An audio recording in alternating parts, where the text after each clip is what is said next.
በሞገስ ቀና ስላደረገኝ ስለ አምላኬ ለመናገር ቀና ማለት ቢያቅተኝም ያንን የመከራ ቀን ዞር ብዬ ስመለከተው ስንቱን ሌሊት ስንቱን የጭንቅ ቀን እንዳሳለፈኝ ትዝ ሲለኝ ከቃሌ ይልቅ እንባዬ ቀድመኝ ይጀምራል።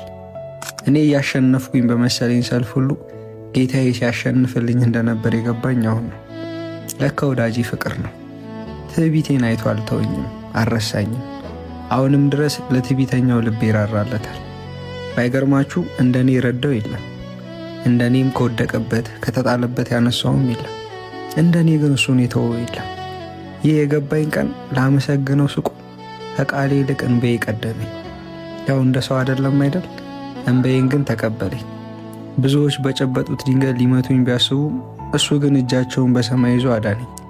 ብቻዬን ነኝ ብዬ ሳለቅስ በነበርኩበት ቦታ ብቻዬን እንዳልሆንኩኝ አሳየኝ። በሱ ልብስ የኔን በደል ሸፈነው፣ በሱ ፍቅር የኔን ጥላቻ ጣለው። እሱን የወደደ እንደማያፍር አሳየኝ።